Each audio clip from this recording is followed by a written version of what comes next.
Bien, 9 de la mañana con 43 minutos, está con nosotros Gonzalo Colque de la Fundación Tierra. A la gente le está importando indudablemente lo que pasa en Yayagua, los enfrentamientos, los bloqueos, qué es lo que está pasando más allá de nuestras fronteras, pero lo principal es el tema económico. Lo demás podría incluso ser secundario, pero el tema económico es siempre lo esencial. Y la gente se está preguntando, ¿qué nos ofrecen los candidatos en el tema económico? Quien analiza estas cosas y a profundidad es indudablemente la Fundación Tierra. Y Gonzalo Colque nos va a dar su parecer. Antes lo voy a saludar. Gonzalo, ¿cómo te va? Mario, muy buenos días. Muchas gracias por la invitación. Bien, ¿cómo has visto las propuestas económicas? Si hay hay algunas claras, algo que que esté más allá de la demagogia. Bueno, sí, hemos revisado, no todas, pero algunas de las propuestas. La idea es completar este ejercicio. Y hasta ahora te diría que he estado mirando lo de Tuto Quiroga, de Manfred Reyes, de Eva Copa y recientemente de Andrónico. Todavía me interesa mirar el de Samuel Doria, me llama la atención de Jaime Dunn, pero sobre la base de lo visto, Mario, podría, respondiendo a tu pregunta, decir que eh, si una palabra habría que poner para definir esta, creo que sería improvisación. Son propuestas que reflejan fácilmente que por detrás no ha habido un trabajo sistemático. Me parece que en muchos casos no hay un equipo de trabajo que haya dedicado tiempo, esfuerzos, recursos, eh, de modo que no sé si se lo han tomado muy en serio esto que dicen los politólogos de que las elecciones no se ganan con propuestas. No sé si es una verdad absoluta o cuándo sí, cuándo no, pero al menos desde la perspectiva económica, me parece que es sumamente importante en el contexto actual que hagan un esfuerzo más consciente de plantear soluciones o medidas sobre la crisis económica y que la población también pueda conocer al respecto. Entonces, esa sería una percepción general de lo que hemos visto hasta ahora en las propuestas, Mario. Ujú. Ahora, todo es general, casi nada hay específico. El que ha tomado, por ejemplo, la situación específica sin ser partido político es ANAPO. ANAPO ha decidido importar su propio combustible a más de 13 bolivianos el litro. La noticia está ya en los medios, a más de 13 bolivianos el litro de diésel, cuando es 3,75. Esa ya es una medida que asume alguien que no es partido político. ¿Tú has visto en alguna propuesta de los partidos que has mencionado algo referente a los hidrocarburos, al precio de la gasolina y el diésel? Sí, Mario, el más explícito es el de Manfred Reyes Villa, que tiene como bandera propuesta gasolina y diésel a 5 bolivianos el litro, y que esto, según los planes que ellos tienen, se mantendría a lo largo de los 5 años de gobierno, del nuevo gobierno. Y lo demás es, por supuesto, otras propuestas hablan de hacer reformas de la ley de hidrocarburos, incentivar las inversiones extranjeras y las exploraciones, pero ya tratándose de medidas de inmediata intervención, esto recuerdo que es lo más explícito, ¿no? Por supuesto que hay grandes dudas al respecto, creo que dos son fundamentales. Uno, 5 bolivianos de ahora ya no equivalen a los 5 bolivianos de hace 6 meses. Y eso creo que no está claro en esta propuesta política, porque hace 5 meses o 6 meses fácilmente esto equivalía pues a unos 50 centavos de dólar el litro, ¿no? Y hoy en día la diferencia o la brecha cambiaria es más que el doble, entonces estaríamos hablando de unos 20 centavos de litro el dólar. Y si esto actualizamos a 5 bolivianos, es decir, estamos igual que al inicio del problema. Entonces, realmente me parece que no está traducido al escenario actual donde hay inflación, donde hay devaluación y donde el tipo de cambio en el mercado paralelo está más que el doble del tipo de cambio oficial en nuestro país.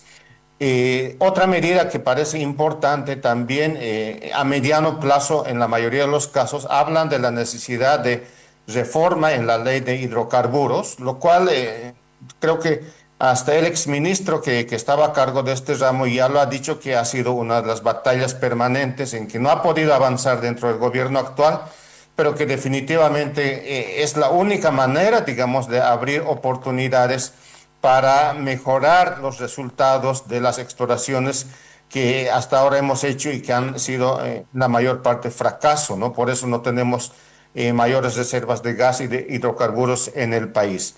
Pero repito nuevamente, eso más está pensado para el mediano plazo porque sabemos que en el corto plazo no va a generar ingresos, ¿no? Es decir, se siembra hoy y se cosecha de aquí a 7 años. Y sobre ANAPO, sí, mira, hace 2 años yo he escuchado al sector agropecuario de Santa Cruz ya pedir que el diésel de una vez tenga un precio de 8 bolivianos el litro. Hace 2 años y lo han pedido los agropecuarios.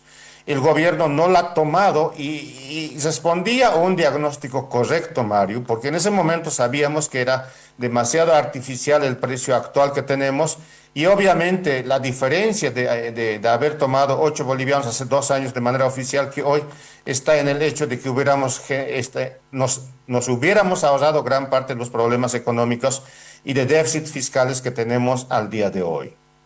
Ajá. ¿Y hay algo que algún candidato pueda decir sobre el dólar?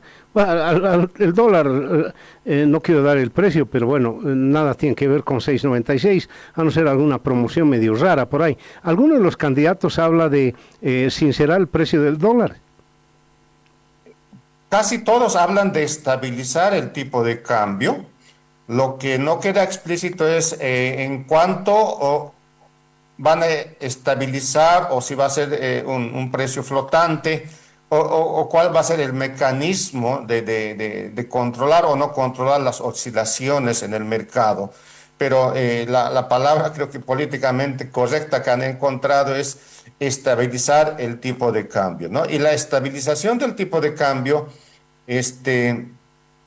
no tiene una referencia explícita a la idea de que sea igual que el dólar paralelo, pero en cualquier caso, si estamos hablando de estabilización, por ejemplo, que signifique un 50% o más del tipo de cambio fijo, estaríamos hablando de unos 12 bolivianos, para que realmente ese nuevo precio sea estable y no suba más, necesita un fondo de estabilización. Y ahí creo que no todos, pero algunos partidos, los que llamaríamos de la oposición, sí aciertan en el sentido de que tiene que estar acompañado por un plan o por un programa de estabilización. Y esta estabilización requiere financiamiento externo, ¿no? En algunos casos se habla de 5.000 millones de dólares, en el caso de Tuto Quiroga llega a una cifra de hasta 12.000 millones de dólares como fondo de estabilización. Pero nuevamente aclaro, el tamaño del fondo dependerá del tamaño de cambio que vaya a existir con respecto al tipo de cambio oficial actual. Obviamente, si queremos estabilizar un precio más alto, digamos unos 14 bolivianos, esa brecha necesita un financiamiento significativo, ¿no? De por lo menos de 5.000 millones de dólares o más. Pero si la idea es estabilizar, actualizando hasta unos 10 bolivianos, eso necesitaría menos fondo, pero en contrapartida los resultados son bastante dudosos, ¿no? Primero, de que efectivamente vaya a pararse esta escalada del precio del dólar y segundo, que efectivamente tenga capacidad de frenar la devaluación del peso boliviano que tenemos al día de hoy. Ahora, nadie ya desconoce a estas alturas, los que estudian obviamente, no desconocen que el voto es un acto de emoción más que razonado.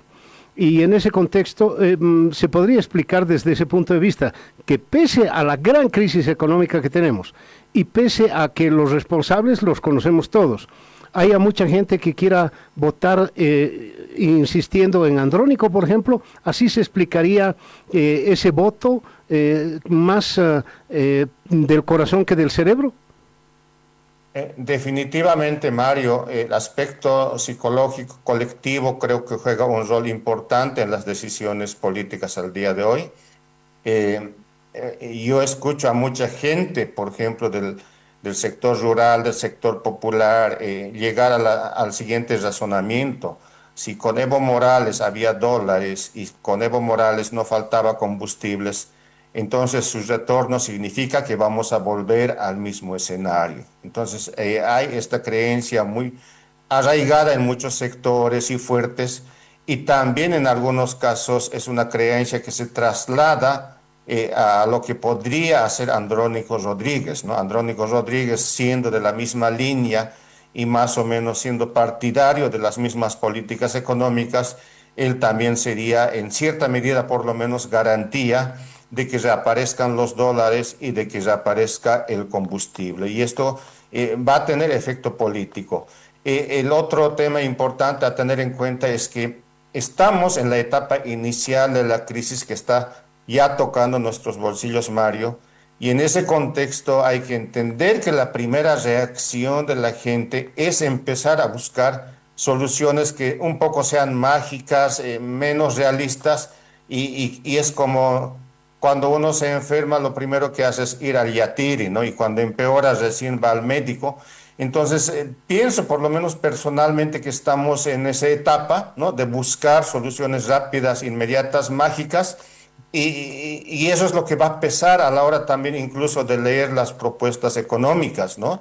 La gente quiere una solución, quiere una respuesta, y todavía estamos negándonos a aceptar de que estamos ante un problema que es de solución difícil y que va a ser duradero y probablemente todavía va a ahondar el problema económico en el país. Entonces, ese es el escenario que tenemos, y probablemente cualquiera sea que finalmente gane las elecciones, si no tenga esta respuesta y la gente quede desilusionado porque las ofertas electorales que están en mesa no tienen esta capacidad de resolver de manera inmediata y rápida el problema económico que tenemos al día de hoy. Hay que manejar con pinzas, y lamentablemente en términos políticos otra vez, para manejar con pinzas las políticas económicas, un gobierno nuevo tendría que tener 2/3, y digo lamentablemente porque creo que las proyecciones electorales señalan el camino de que nadie va a alcanzar esos 2/3. Entonces, con un parlamento que no tenga este voto, sí, difícilmente va a hacer reformas y leyes que puedan acelerar la aplicación de estas medidas que están pensando. Ujú. Lo último, Gonzalo, asumamos que el gobierno pierde la razón o la gana, según uno pueda ver, recupera la razón y dice, ok, a partir de la fecha se suspende el subsidio a los carburantes, gasolina y diésel, y tenemos ahora un precio real. Y por otro lado dice, liberamos toda control del dólar, y a partir de la fecha, oferta y demanda, el bolsillo nuevamente, ahí está. Mi pregunta es, luego de estas dos medidas de realismo o de locura, no sé, ¿se soluciona el problema? No se soluciona, Mario, porque necesita paralelamente acompañamiento por otras medidas que tendrían que implementarse para el ajuste macroeconómico, ¿no? Por un lado, estamos tarde para aumentar los precios de los combustibles por el simple hecho de que nosotros como consumidores compramos gasolina y diésel en bolivianos, y lo que el gobierno necesita son dólares para importar. El 95% del diésel que consumimos en el país es diésel importado, y para eso se necesita dólares que no existen en el país.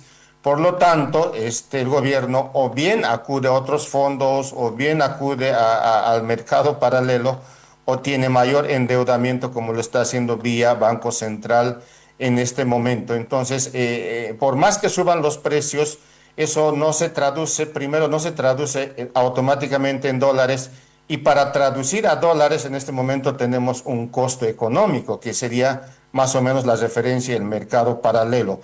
Esto hubiera sido recomendable y hubiera tenido menos efectos negativos hace 2 años, ¿no? Hoy en día es tarde, y también a su vez se necesita confianza en las autoridades económicas, y esa confianza creo que está destruida y no se va a renovar con el gobierno actual. lo tendría que hacer un nuevo gobierno y un nuevo gobierno que genere confianza y expectativa en la gente de que eso va a servir para estabilizar la economía. Es muy importante el cómo vaya a reaccionar la gente y gran parte de la reacción de la gente en momentos de crisis no tiene racionalidad económica, ¿no? La gente empieza a prever sus costos y beneficios a nivel personal y ahí surgen pues inestabilidades en el mercado o presiones inflacionarias como ahora está sucediendo con la comida, con los alimentos, porque mucha gente, por ejemplo, entiendo que está especulando con el aceite. Es decir,